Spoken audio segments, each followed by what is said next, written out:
Hi hello नमस्कार सर्वांना. तुमचं पुन्हा एकदा आपल्या या यूट्यूब चॅनलवर स्वागत आहे. आज आपण या कथामालिकेचा शेवटचा भाग पाहणार आहोत. चला तर मग वेळ न घालवता सुरुवात करूया.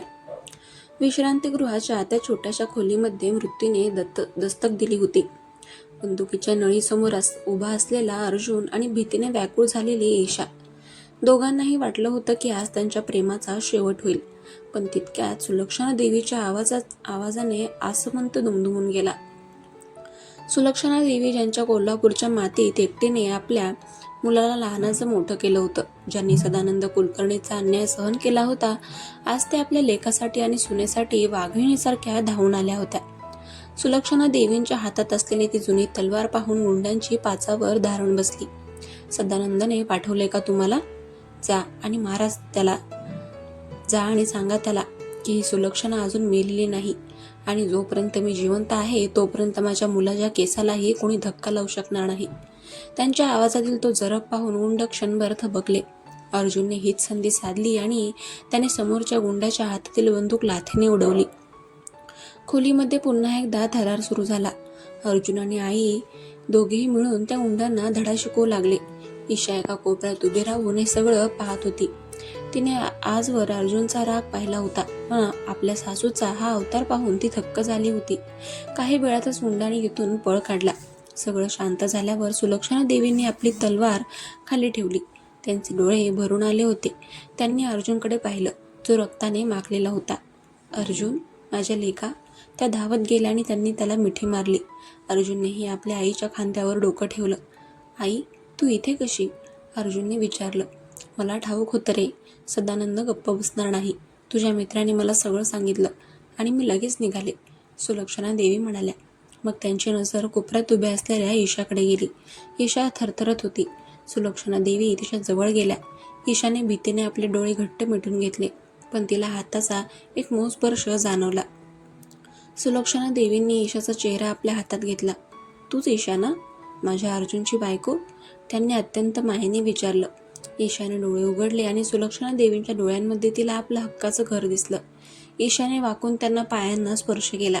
सुलक्षणा देवींनी तिला उठवून काळजाशी धरलं. घाबरू नकोस पोरी, आता ही आई तुझ्या पाठीशी आहे.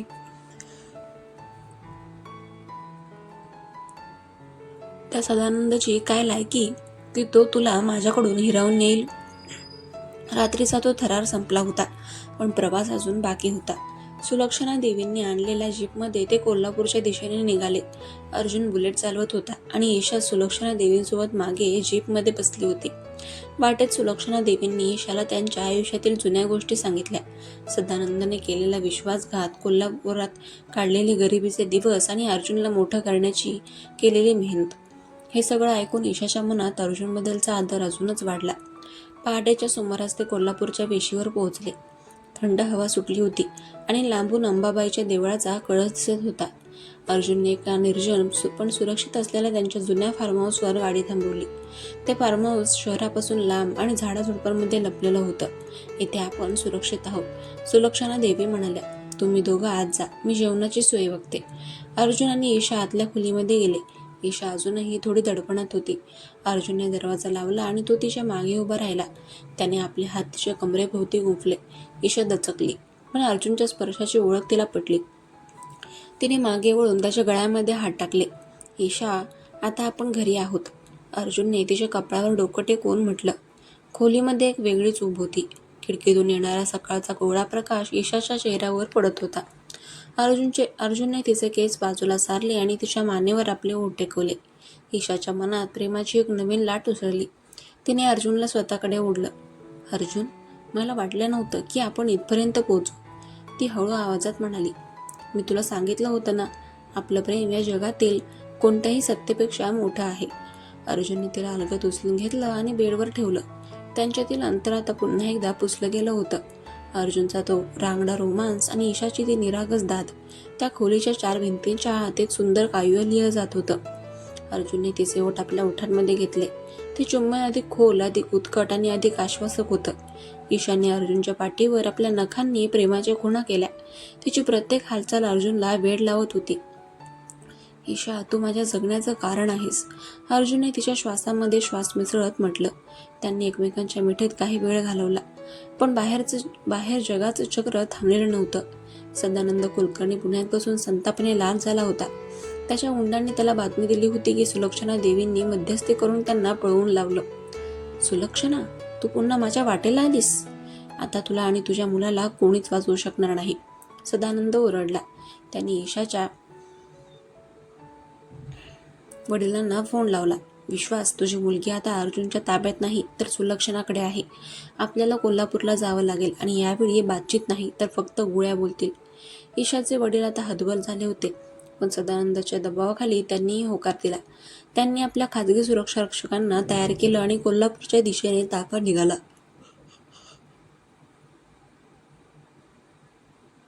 तिकडे फार्म हाऊसवर ईशा आणि अर्जुन तयार झाले होते. सुलक्षणा देवींनी ईशाला कोल्हापुरी पद्धतीची एक सुंदर नऊवारी साडी आणि साज दिला होता. ईशा जेव्हा नऊवारी साडीमध्ये नटून बाहेर आली तेव्हा अर्जुन तिला पाहतच राहिला. हिरवी साडी, नाकात नथ, कपाळावर चंद्रकोर आणि डोळ्यांमध्ये अर्जुनसाठी असलेलं अफाट प्रेम, ती जणू एखादी कोल्हापूरची राणीच वाटत होती. काय पाहतोस असा, ईशाने लाजत विचारलं. विचार करतोय, माझ्या नशिबाने मला इतकं सुंदर काहीतरी दिलंय की मला अजून काहीच नकोय. अर्जुनने तिच्या जवळ जाऊन तिच्या गालाचा पापा घेतला. सुलक्षणा देवींनी त्या दोघांची नजर काढली. बाळांनो, आजचा दिवस खूप महत्वाचा आहे. आपण आज अंबाबाईच्या दर्शनाला जाणार आहोत. तिथे सदानंदाचा आणि माझा जुनाही शोध पूर्ण होईल. पण मंदिरात जाण्यापूर्वीच फार्म हाऊसच्या बाहेर अनेक गाड्यांचा आवाज आला. सदानंद कुलकर्णी आणि ईशाचे वडील तिथे पोहोचले होते. त्यांच्यासोबत किमान 20-25 शस्त्र माणसं होती. बाहेर ये अर्जुन, सुलक्षणा बाहेर ये, सदानंदाचा आवाज हवेमध्ये घुमला. अर्जुनने आपली बंदूक लोड केली आणि तो बाहेर पडायला निघाला. ईशाने त्याचा हात धरला. अर्जुन नको, ते खूप आहेत. ईशा, आज जर मी बाहेर गेलो नाही तर आपण कधीच शांततेत जगू शकणार नाही. आई, तू ईशाचा सांभाळ कर. अर्जुन बाहेर आला. समोर सदानंद कुलकर्णी आपल्या मुलासोबत आदित्यसोबत उभा होता. आदित्यच्या डोळ्यांमध्ये ईशासाठी एक विकृत ओढ होती. बघ सदानंद, तुझा काळ समोर उभा आहे, अर्जुन गरजून म्हणाला. काळ नाही रे, तुझा शेवट उभा आहे, सदानंद हसला. विश्वास, बघ, तुझी ही मुलगी त्या सुलक्षणासोबत आत लपतीये, तिला बाहेर काढा. ईशाचे वडील पुढे आले. ईशा, बाहेर ये बेटा, अजूनही वेळ गेली नाहीये. या गुंडाला सोडून दे आणि आदित्यसोबत चल. ईशा घराबाहेर आली. तिने आपल्या वडिलांकडे पाहिलं. बाबा, मी गुंडासोबत नाही तर माझ्या पतीसोबत आहे. आणि तुम्ही ज्याच्यासोबत उभे आहात तो माणूस तुमच्या मुलीच्या सुखाचा नाही तर तुमच्या विनाशाचा कारण ठरेल. इतक्यात आदित्यने अर्जुनवर गोळी झाडली, पण अर्जुनने वेळेमध्ये झेप घेतली. गोळी खांबाला लागली आणि मग सुरू झालं एक महायुद्ध. अर्जुन, सुलक्षणा देवी आणि त्यांचे काही विश्वासू कोल्हापुरी मित्र विरुद्ध सदानंदाची फौज. गोळ्यांचे आवाज, तलवारींचे खणखणाट आणि रक्ताचे शिंतोडे. त्या फार्म हाऊसच्या अंगणात एक रणांगण तयार झालं होतं. अर्जुन एखाद्या वादळासारखा शत्रूंना कापून काढत सदानंदाच्या दिशेने सरकत होता. ईशानेही एक तलवार हातात घेतली होती. तिला आता भीती वाटत नव्हती, कारण ती अर्जुनची पत्नी होती. झटापटीत अर्जुनने आदित्यला जमिनीवर पाडलं आणि त्याच्या गळ्यावर पाय दिला. माझ्या पत्नीकडे वाकड्या नजरेने पाहण्याची शिक्षा काय असते हे तुला आता समजेल. सदानंदाने अर्जुनवर बंदूक रोखली, पण मागून सुलक्षणा देवींनी सदानंदाच्या हातावर तलवारीने वार केला. सदानंदाची बंदूक खाली पडली. सदानंद, 20 वर्षांपूर्वी तू मला रडत सोडलं होतं ना, आज तू स्वतःच्या कृत्यावर रडणार आहेस, सुलक्षणा देवी कडाडल्या. अचानक पोलीस गाड्यांचा सायरन ऐकू आला. ईशाच्या वडिलांनीच गुपचूप पोलिसांना फोन केला होता, कारण त्यांना सुद्धा जाणीव झाली होती की सदानंद फक्त त्यांच्या मुलीचा वापर करत आहे. पोलीस आले आणि त्यांनी सदानंदाच्या माणसांना घेरलं. सदानंद आणि आदित्यला पोलिसांनी अटक केलं. ईशाचे वडील अर्जुनच्या समोर आले. त्यांच्या डोळ्यांमध्ये पश्चाताप होता. त्यांनी ईशाच्या डोक्यावर हात ठेवला. मला माफ कर बेटा, मी चुकीच्या माणसाला मित्र मानलं. अर्जुन, माझी ईशा आता तुझ्याकडे सुरक्षित आहे याची मला खात्री आहे. वादळ आता शांत झालं होतं. सूर्यास्त होत होता आणि कोल्हापूरच्या आकाशात तांबूस रंगाची उधळण झाली होती. अर्जुनने ईशाला आपल्या मिठीत घेतलं. सुलक्षणा देवीच्या डोळ्यामधून आनंदाश्रू वाहत होते. आता आपण मुंबईला अंबाबाईला जाऊया का, ईशाने विचारलं. हो, आणि आता आपण कायमचे एकत्र आहोत, अर्जुनने तिच्या कपाळावर चुंबन घेत म्हटलं. कोल्हापूरच्या त्या पवित्र भूमीत ईशा आणि अर्जुनच्या प्रेमाचा विजय झाला होता. सुडाची आग आता विझली होती आणि प्रेमाचा नवा सूर्य उगवला होता. सदानंद कुलकर्णी आणि आदित्यचा खेळ संपला होता. अन्यायाचे आणि सुडाचे मळक दूर झाले होते. ईशाच्या वडिलांनी दिलेल्या संमतीने आणि सुरक्षा देवींच्या आशीर्वादाने ईशाने अर्जुनच्या आयुष्याला एक नवीन आणि सुंदर वळण मिळाले होते. कोल्हापूरच्या त्या ऐतिहासिक आणि रांगड्या मातीत आता एका नव्या प्रेम कहाणीचा सुवास दरवळत होता.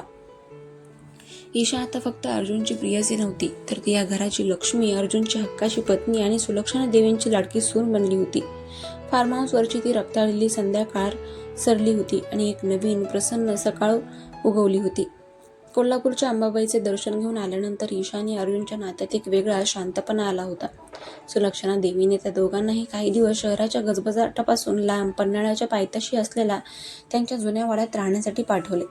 तो वाडा म्हणजे जणू निसर्गाच्या कुशीत वसलेलं एक स्वप्नच होतं. चहूकडे दाट झाडी, पक्ष्यांची किलबिल आणि मातीचा तो ओला सुगंध. वाड्याच्या मोठ्या लाकडी दरवाजातून आत शिरताना अर्जुनने ईशाचा हात घट्ट धरला होता. ईशाने नऊवारी साडी नेसली होती, नाकामध्ये नथ आणि कपाळावर चंद्रकोर. ती खरोखरच एखाद्या मराठमोळ्या राणीसारखी भासत होती. ईशा, या वाड्याच्या भिंतींनी खूप इतिहास पाहिला आहे, पण आजपासून इथे फक्त आपल्या प्रेमाचा इतिहास लिहिला जाईल. अर्जुनने तिच्या कानात कुजबुजले. ईशा लाजून चूर झाली.